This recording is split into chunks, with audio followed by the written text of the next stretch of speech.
YouTube, how we doing? PPS here, Pass the Prop back here today. I believe we got multi-sport today. Stu bringing in that NBA. We got, I think, 3-4 games in the NBA tonight. We got a full MLB slate Friday night. Can't ask for much better. We got a garbage-ass noon game, so guess what? We ain't betting in that one anyway. So we got a great night slate of action. Stu, how you been, man?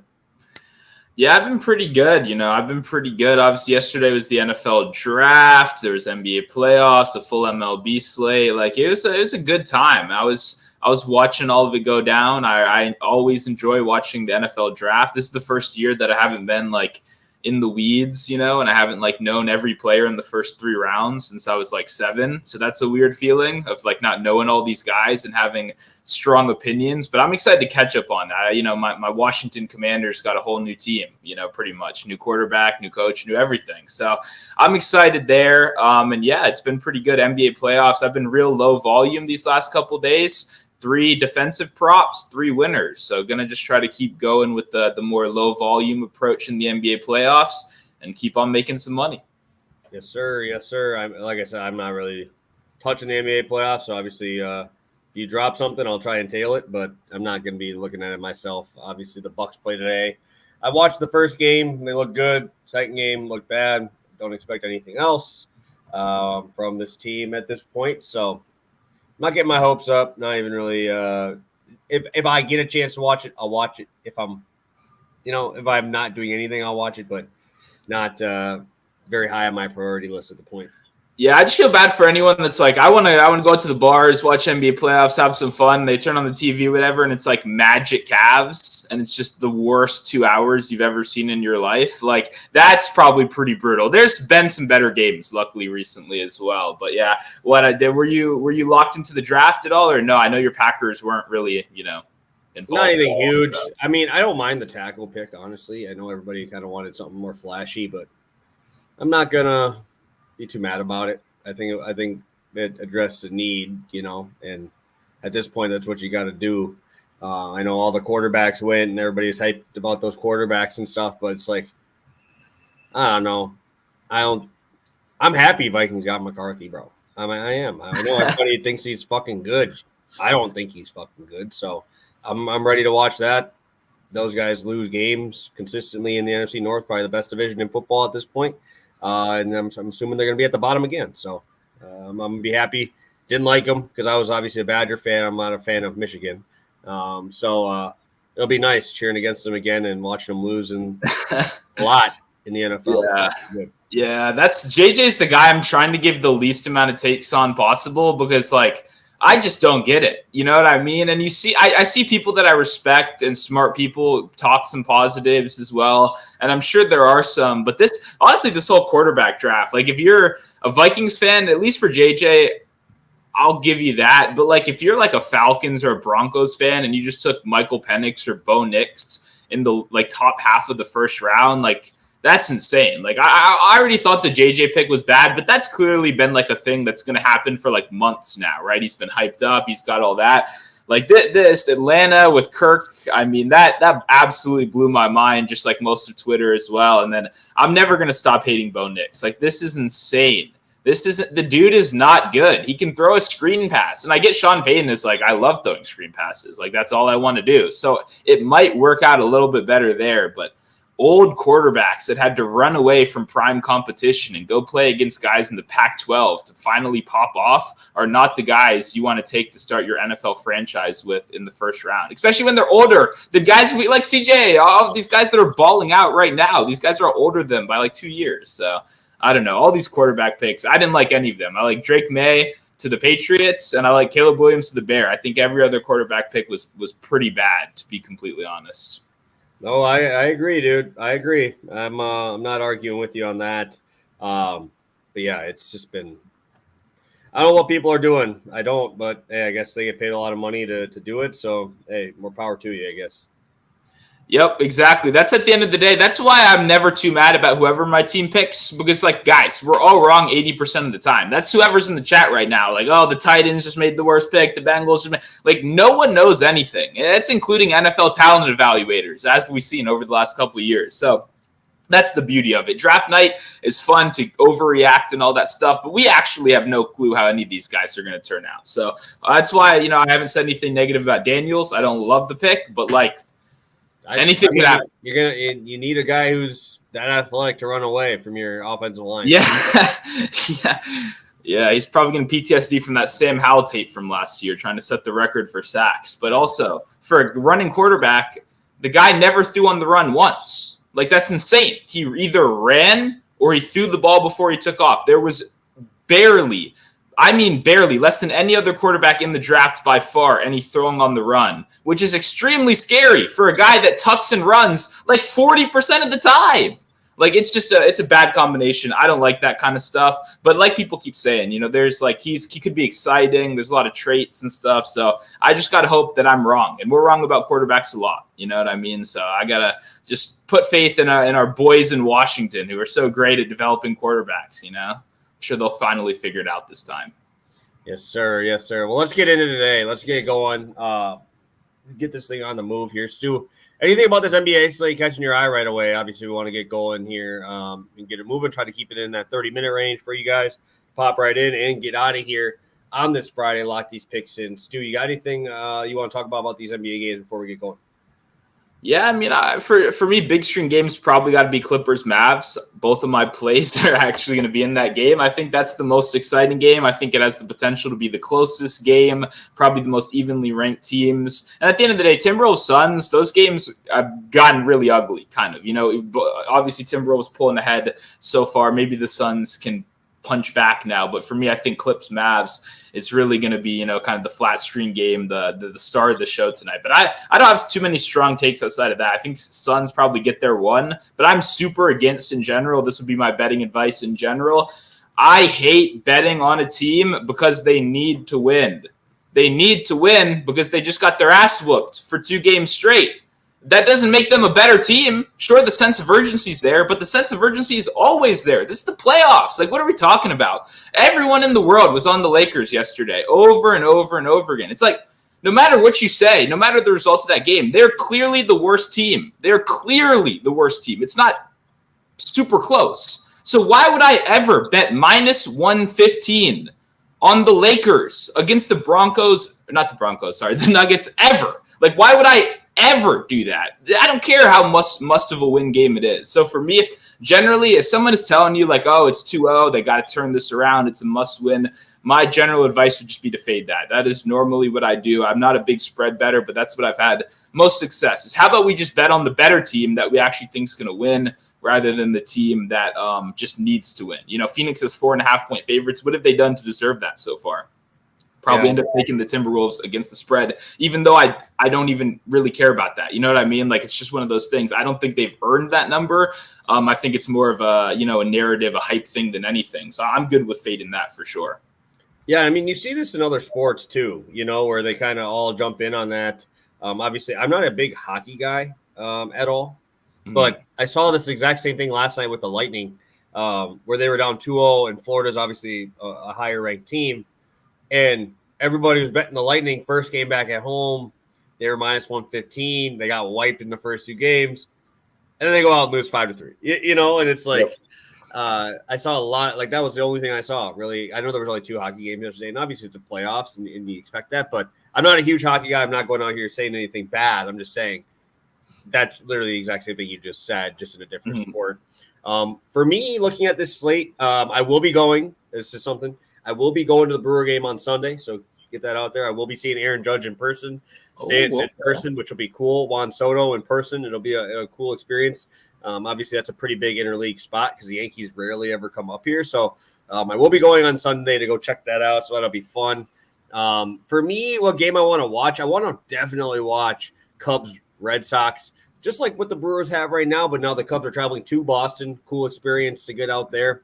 But the Cubs are a juggernaut at home, man. And I've been saying this because I will be going to Wrigley next weekend. I will be going to see the Brewers play in Wrigley next weekend. But when I look at this, I'm like, dude, why do people keep trying to go against the Cubs at home? They're not anywhere close to as good on the road. The team has taken over Ian Happ's hitting split. I used to bet. I don't remember I don't know if you remember this, but last year, 2 years ago, I would bet Ian Happ to get a hit at home almost every single game. The dude batted like 400. Dude batted like a $190 on the road. But now you have Cutter Crawford, a guy that we're obviously pretty high on here, at home against this Cubs team, traveling over there after a huge series. I think this is gonna be a fun game. Crawford versus Iamunga, I think is how you say it. Imanaga. I think I like the Red Sox in that game, but again, they're giving the Cubs a lot of credit, and I definitely have to be away from that one. I think I'm going to go with the Red Sox if I had to, but -108, -110, you can find on some of these books. So that would probably be my game that I want to watch. Yeah, that's a great pick. You might have actually just talked me into watching that game tonight as well, honestly, because I haven't watched Imanaga as much yet. Obviously, I've seen the clips, the pitching ninja, all that stuff like that, the stats, but I want to see the full thing, because he's been dealing so far. And I've talked about Cutter a couple of times, definitely a fan of his game as well. So yeah, this definitely has earned its way into my, screen rotation tonight for sure. Definitely gotta be tuned into that one. Yes, sir. Yes, sir. We will get it moving here now with some picks, guys. Obviously, didn't get a chance to go all the way through everything from the last show, but do have the updated numbers here. 16-13, 5.5 units, still profit on that MLB streets. Stu, I'll kick it over to you to start us off, going with one of my boys. Love to see it. Oh, yeah, we're going Luka Doncic over 8.5 first quarter points, -122 on FanDuel, -125 on DraftKings. If I had to guess, and I don't normally say this at 125, there's still plenty of time. I think this closes 9.5. I think we move a full point in the first quarter, which is pretty hard to do right here in general in a first quarter market. But I think this is another example, something I talk about frequently if you followed the show for a while, of the first quarter numbers just don't catch up to the full game numbers, right? And we're talking about Luka in the regular season. He didn't do his normal 12 minutes of first quarter. He actually went down to 8, as did most superstars this season, which was an interesting trend. So Luka's 8.5 first quarter points every single game of the year, pretty much. Sometimes 9.5 in good matchups, sometimes 7.5 in bad matchups at 8 minutes a game, with the chance to play more than that. Now, he's played 11 minutes. He just subs out right at the end of the first quarter here. So it's a little more than 11 and a half minutes, pretty much.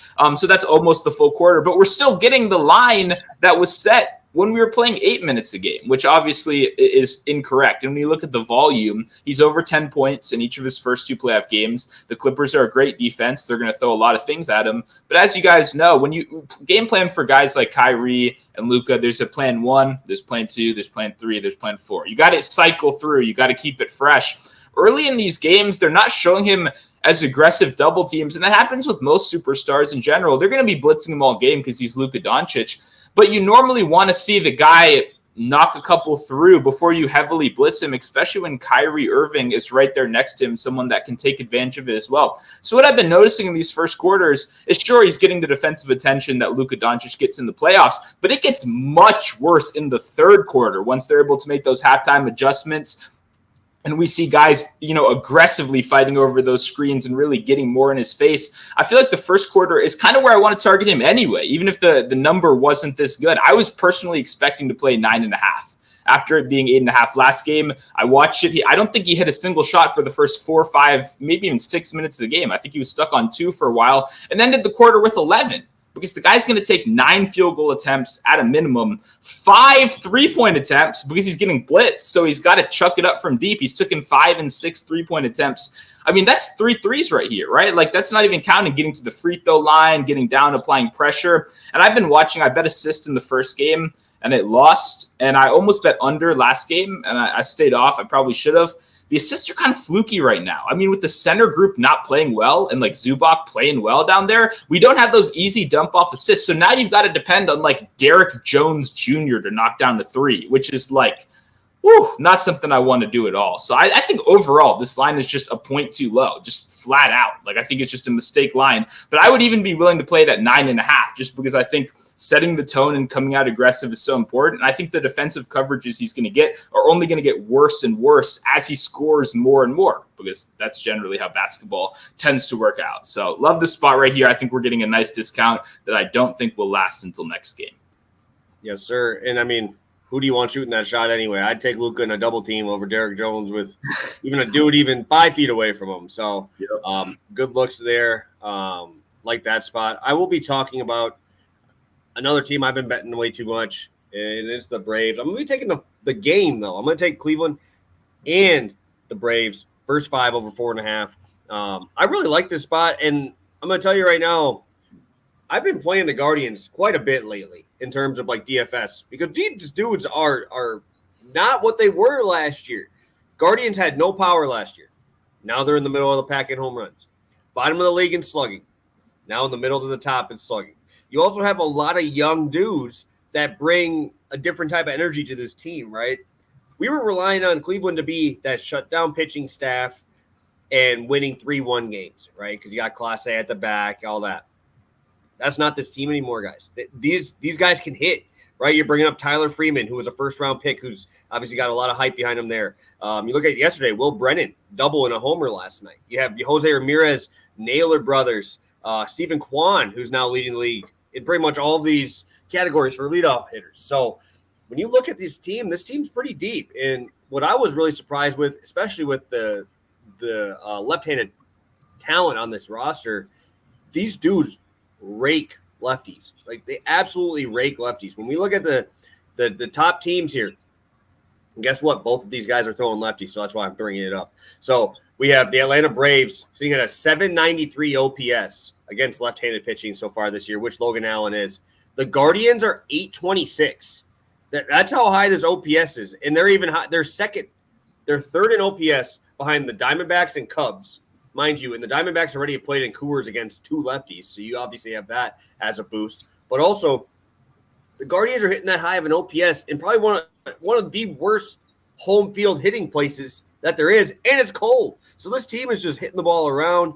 I'm fine with fading Chris Sale here. I understand this is not – I mean, Chris Sale's not been bad. He's got a 4.38 ERA, 27% K rate. I get that, but – if he's not able to put these guys away, the Guardians don't strike out, right? They just don't strike. It's just been how they are. And shout out Stephen Vogt for getting these guys playing like this. Obviously, I liked him as a player with the Brewers there, but the Guardians are not striking out at all, like at all. And against lefties, I'll even pull up my number here because I had it. Now I don't know why my calculator reset on it. They only have a 21% K rate versus lefties. And mind you, that means you still have Naylor in there that's a lefty. You got the other Naylor brother that's a lefty. You got Will Brennan in the lineup that's a lefty. So you have a lot of left-handed bats in there, and they're still putting up these types of numbers, getting on base. And obviously I don't need to hype you guys on the Braves against lefties. They're going to absolutely rake. I'm kind of nervous for Logan Allen because he's already given up, 6 bombs already through his 5 starts. And he gave up 2 of them against Oakland. He gave 2 of them up in his last game against the Yankees, right? And now you're going to Atlanta. You're heading into Atlanta, probably the worst place for you to miss up in the zone. And mind you, this dude has this ERA against Oakland, at Oakland in his first matchup. Mind you, he's given up 4 home runs to Oakland. 4. Seattle. So he obviously looked good in there. They've been struggling. Yeah. They struggled really bad early on in the season. The White Sox. He got hit around against the Yankees and then threw against the A's again. So talk to me about the schedule. He hasn't thrown against anybody. And now you're going to Atlanta with power issues. You've given up 4 home runs in a little over 10 innings to the Athletics. Bro, like this is not going to be fun. Yes, he got 2 wins in those games, but it's because the Athletics suck. Yeah. My God, I have a feeling this is going to be bad on both sides. And I think Chris Sale's going to have to work for it, too. I think he might have a little bit more walk issues. I was looking at Chris Sale walks. It might be a spot I look to today. But that's definitely a spot I want to go to is this first 5 over. I don't trust these starters in this spot in Atlanta.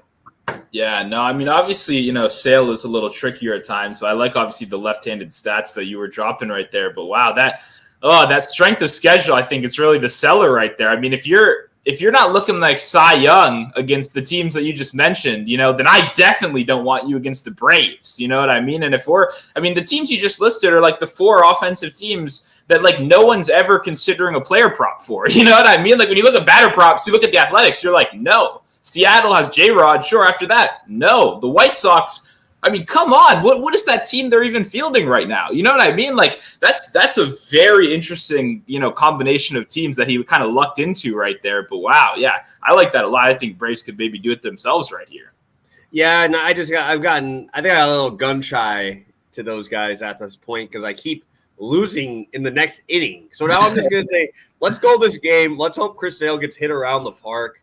And I think that the Braves will do a little bit of hitting themselves in this one too. And yeah, I think that you're going to see this Braves team come out to play a little bit. And I think I'm telling you, this Guardians team is nice. They're putting out a pretty good roster right now. Like I said, Tyler Freeman was a high-end prospect, and now he's finally up there, and it makes that lineup so much deeper, right? I mean, you're starting to see some real dudes there. It's kind of funny.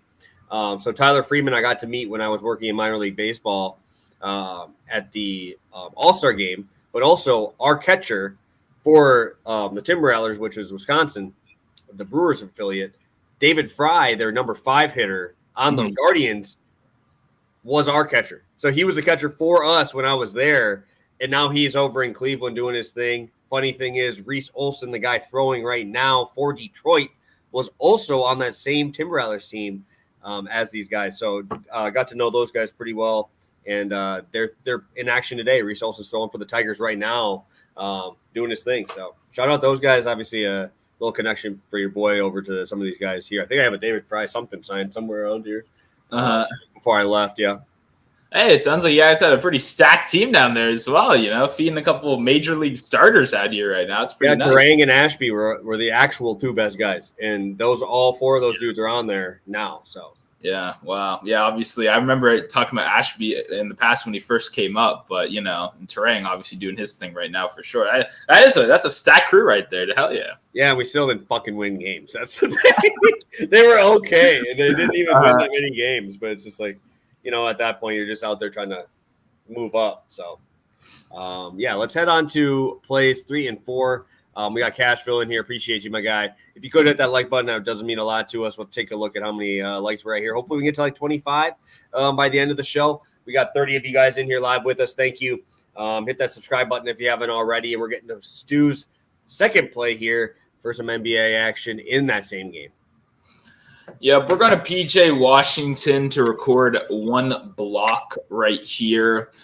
It's at 145 over on Rivers and 365 right now. And then it's 150 and 160 in a couple other spots. So I would say anywhere over 150, I don't really play props at all. So I would say Luka Doncic steal would be a fantastic parlay piece, as well as Kawhi Leonard steal. I will be playing those in different plays a little bit later today, especially Luka steal. But if you don't want to play, I think minus 160 is the FanDuel price right now. Then I would add in Luka Doncic steal as my play as well, which I'll be talking about on Twitter a little bit later today. But man, I don't normally like to play juice, but when I saw this number still available, I really had to jump all over it because we played this last game at minus 135 and he crushed it. I mean, he immediately came in and crushed it. And I'm thinking, okay, we're never getting this again. I played a steal the other day and it's at minus 250 the next day. It's one of those things you get used to when you play niche props. But I guess we didn't take enough money for him last game. I don't know what it was. I don't know if they didn't feel the pain enough, but we got to make him regret that because PJ is so important to this team. He was already so important to this team in general. But when you look at that defense, especially, like he's asked to do so much right now, which has kind of pushed him from like a 30-minute player in the regular season to a 35 and 37-minute per game kind of guy. If he completely stays out of trouble, I'm expecting, 38 minutes in this one right here. So when I look at the matchup, right, in game 1, he had 1 block. And in that game, Kawhi Leonard was out. There was less isolation. There was a lot more James Harden three-point shooting, a lot more Paul George three-point shooting. What that meant was PJ was switched out onto the perimeter a lot more. There were a lot less block opportunities. He still got one because he's a very active defender. With Kawhi back, we're running more isolation. We're getting to the mid-range more. And while he switched on Kawhi a decent amount, that means he has more on-ball reps in mid-range versus three-point range, which just general logic is going to tell you we're going to have more block opportunities. But we know how aggressively this team switches, right? They're always trying to get Luka. They're always trying to get Kyrie on the switch. So he's going to be that help side defender in a lot of these circumstances where they're switching off PJ so Kawhi or Paul George or one of these other guys can get on the Lukas of the world, which means PJ is going to be there for those help side blocks. And that resulted in 3 last game. So for me, like I said, he's a 30-minute player in the regular season. With the Mavs, when he played 30 minutes, he was over this in 14 of 18 games, right? now 15 of 19 after, or I guess 16 of whatever, of 20 after the last 2 playoff games now. That was just regular season at that 30-minute benchmark. So now that we're in the high 30s, like it's no shock to me that he's hitting 3 blocks a game, because it's naturally what we'd expect more of a guy that's essentially their number 1 defender out there, being put on all these elite weapons and being tasked not only with perimeter defense, but also shot blocking, because their interior has sucked. Gafford has been bad. And obviously Kleba has just been like Kleba, and I think Lively's good, but I don't think they're going to give him the run. I think he's too raw right now. So it's just a lot of PJ everywhere on defense. And I think this is the number that they just haven't caught up on. I don't know why. I don't know why it's not minus 180. I don't know why it's not minus 200, but I think that's where it should be. So we're going to play it right here, but I have a feeling it'll be there next game. So, let's hit him one more time before they move it up there for good. Yeah, no, good price. I saw you hit the ladder with them too. So, yep. Shots on that. Hopefully you guys are following him over on Twitter, see those, and cash that one in as well. So good looks. Looks like I'm not watching any NBA except for one game. Nice. Yeah. Thanks, Stu. Thank you, Stu, for allowing me not to have to be invested in multiple NBA games today. Hey, I don't like Doc Rivers either. Okay, I don't want to watch that guy either. Those games are brutal. Those games, especially no Giannis, those games are brutal. So people always ask me about my reads on that. It's like, am I going to play like Aaron Nesmith or something? Like, I'll just pass. I'll just pass until we find something really nice, So Bobby Portis, bro, because I like Bobby Portis and he's fun to watch. But he's been alternating like heavy rebound games and heavy point games. He just won't do both. I'm like, dude, just go for 30 and 20, bro, and I'll be happy, man. I'm already invested in you a little bit here. So, let's head over to my second play. We're going to Corbin Burns today. I'm gonna eat some of that chalk on this, and I know Corbin Burns is gonna be a chalky play today. But I like him better than a lot of these other high-end pitchers of the day, right? Just looking at the DFS slate, I don't like Nola. I think he sucks. He's been terrible this year. His velo's down, and he's allowing a lot more power. Gallen, I throw only at home. I know it's a fantastic matchup, but you're giving me Corbin Burns here against the A's, bro. Like, this is what you're asking for, right? When I look at Corbin Burns, obviously do still issues with the Brewers, but that's not here nor there. This dude's K-BB is 25 at home this year. 3% walk rate, 28% K rate. This dude is elite. His stuff is playing up. Obviously, his velo is a little higher even than last year, if you wanted to go into those numbers as well. The cutter, obviously, ton of movement.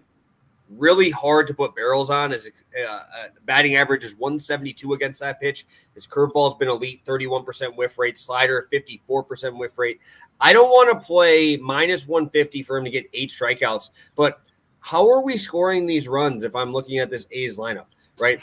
The thing is Corbin Burns still right now has, a 2.4 ERA, right? He's got a 2.4 or 2.76 ERA, my bad. And at home so far this year, you could say he's been unlucky. At home, he's allowing a 3.18 BABIP. Like, that is crazy high for a guy who's only allowing like a 38% barrel rate, which is fairly good. So I don't mind any of these spots on Corbin today. I just don't want to eat that juice on there. And I don't mind the win spot. I do like the win spot. But when I just, in my head, I just think, okay, I always played no win for the exact reason of three things have to happen for me to hit it, right? And I get Baltimore's bullpen's been pretty good. The A's suck, but man, I ain't trying to get in front of my boy Mason Miller, bro. If that game's close at the end, my boy Mason Miller been just blowing dudes up, and I have him in fantasy right now, and the dude is just a wagon. Maybe it's just me because I have him and I'm just like all over it, bro. Dude's just like a 50% K rate, and I might just be hyping him up a little bit too much where I don't want to play that. But I'd be curious what they're giving that at for a line there, where like we've seen Corbin get a little deeper in counts too. So like an 18.5 outs prop I looked at. This is the same price pretty much. Actually, I think it's minus 115. I'm looking minus 115 here. So I do like this look here on Burns a little bit more towards the earned runs and also just the power numbers he's allowing. There's really he's not giving up that much power. At home this year, he's given up 2 home runs in 16 innings.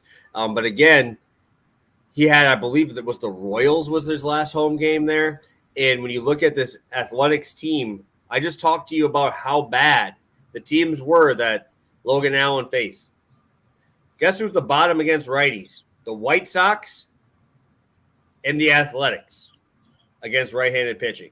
And mind you, if you go from the Detroit Tigers are third worst. They're at 644.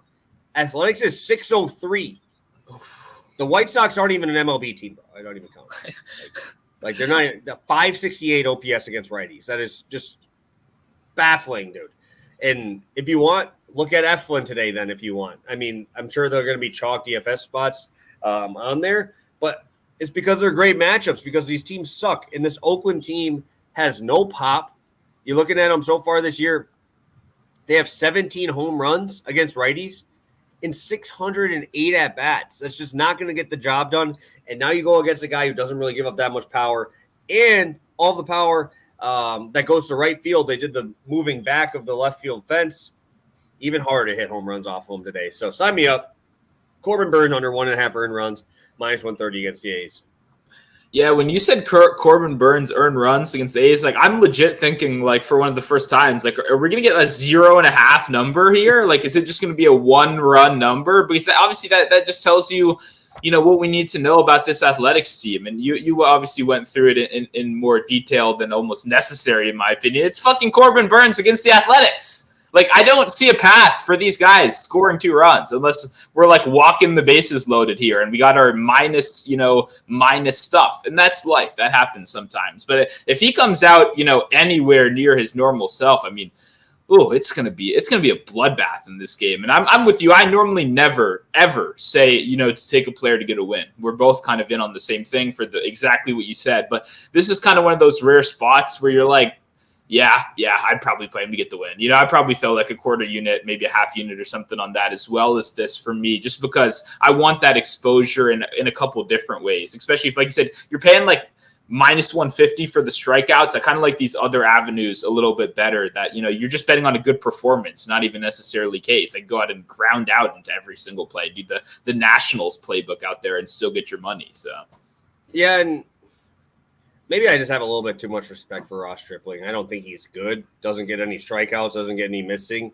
But I don't know. This is like one of those games I feel like you could sleepwalk through as an offense, right? As an offense, you could see that. He's got a 5.3 ERA, and I mean, I get it, but it's like, what if they don't hit him till the 6th inning and Burns it comes out after 5? Just a lot of this stuff goes through my head here, and I like betting the wins on plus money spots that I like as much as this, but they're already on it. Minus 115, yeah. Now I want to go into a bunch of rabbit hole shit. So I do like the spot. Again, obviously we'll be rolling with this one as my 2 spots here. So Stu, let's get a quick recap in. I don't know if you have a long shot, but we're on that time here. So we'll get it rolling here. Let's get it doing. Sounds good. We start out in the first quarter. We got Luka Doncic over 8.5 first quarter points, minus 122 over on FanDuel. Then we got PJ Washington to record a block, minus 145 over on Rivers and 365. And like I said, if it's minus 160-ish, like it is on FanDuel, I would play it with Luka Doncic steal as well and parlay that together and get you some plus money instead. Awesome. I'll be on the Braves. Cleveland, first 5 over 4.5. And also will be on Corbin Burns under 1.5 earned runs at minus 130. Stu, do you have a long shot today? I'm going to have to start digging if we want to talk some long shots. I've got a couple. I mean, I can definitely talk some long shots today because for me, what I did, let me get the odds up right here. I still stuck on the defensive side of the ball. I'm not going to talk about PJ.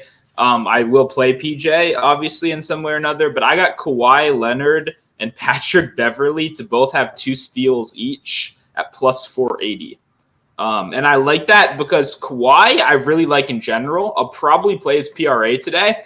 The guy averages like 40 PRA and 2.5 steals per playoff games. And his lines are like way under that because of his, coming off of an injury. We're first seeing him back. But I love Kawhi in the playoffs. And if he goes out there and plays 35 minutes again like he did last game, that seems like a floor, right? That seems like a potential opportunity. So for me, I just feel like Kawhi's, lines aren't really priced that well across the board. And this guy, I mean, I don't need to tell you if you've ever watched basketball, this guy's hands, like he's one of the most like spectacular, like steal acquiring players in the league. You know what I mean? Just like in terms of build already and stuff like that. So to get that in 35 minutes of a very aggressive defense that he's going to be tasked with slowing down the Luka, slowing down the Kyries, and obviously jumping in those passing lanes as Luka's, trying to kick out and stuff. I just feel like it's a great opportunity to bring up some steals. And Patrick Beverley's a little bit more. He's plus 180, which I was hoping I'd get in the 200 range with Beverley, honestly, but I still like 180. You guys know what Patrick Beverley does. You guys know what his job is. Aggressive on-ball defense. That's what he's out there to do. That's the motor. That's what he's doing, right? That's the whole thing. He's going out there and he's playing as aggressive on-ball defense as possible, trying to get those steals. So for me, I think this is just a great spot to continue to target him on the defensive side of the ball. I'll probably have one steal in a parlay of some sort as just like a base play as well. But I like kind of taking the escalator, the ladder for both of these two fellas and going up to Kawhi 2 steals and Beverley 2 steals and getting a little plus money with it right here.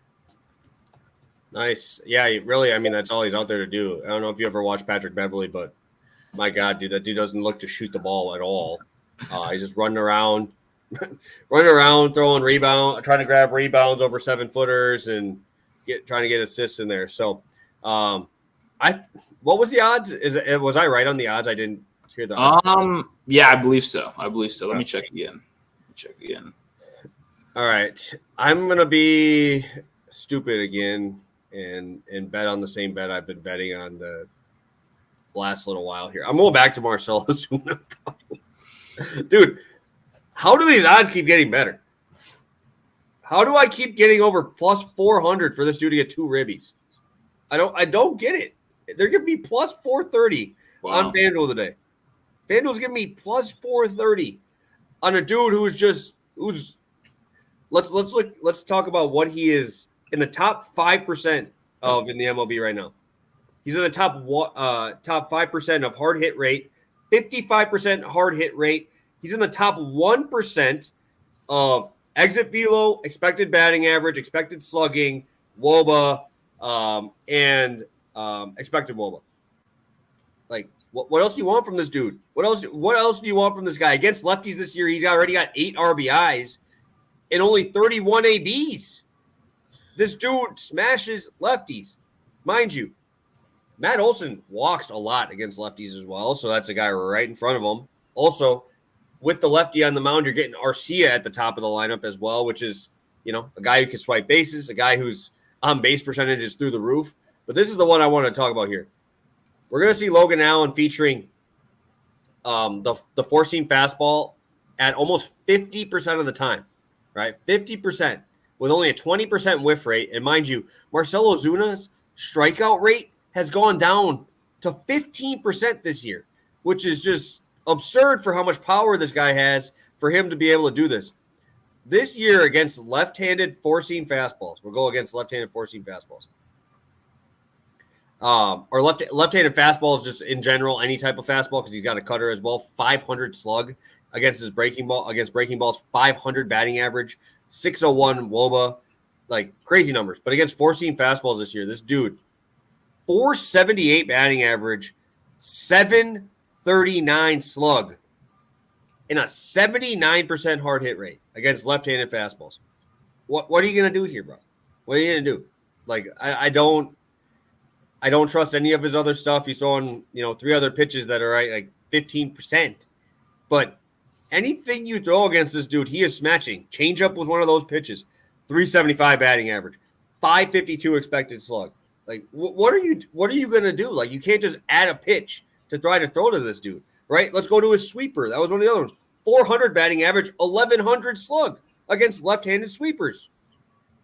That's it. That's all you got, bro. And what are you going to do? You can't walk? You're going to walk him? You're going to walk him? Then the bases are loaded probably because you already had Riley and Matt Olson there. I'm sorry to be an Ozuna stan, bro. I know I have him in a lot of shit. I have a lot of Brave stacks and a lot of best balls, but this dude is just – I don't know what I was spelling there. Jesus Christ. Wow, I typed that way too fast. I didn't even notice I did that until right now. But 430? That's absurd to me. That's just absolutely absurd to me. I'm glad you didn't ask me to guess. I would have guessed 300, probably like even, honestly. Like that's an insane price difference from especially what it's been recently, given the matchup numbers you just listed, the people that bat in front of him, right? I mean, this is like the best RBI environment in the league. You know what I mean? Like this is insane. Yeah, I love this price right here. I'm mad you outshined my long shot a little bit with this one. This is fire right here. Definitely going to be playing this one tonight. Yeah, I mean, why would you? His home run is plus 380 today. Like, I'm getting 50 cents more just hoping somebody's on base, which knowing the Braves probably is, right? So, especially when guys are on base, and guys are in scoring position, dude, this dude's raking. So, if you want to look at those numbers, you can obviously go to the Fangraphs. Definitely a spot to look. With men in scoring position right now, the dude is batting 412. Yeah, that's hard to do. That's hard to do. Wow.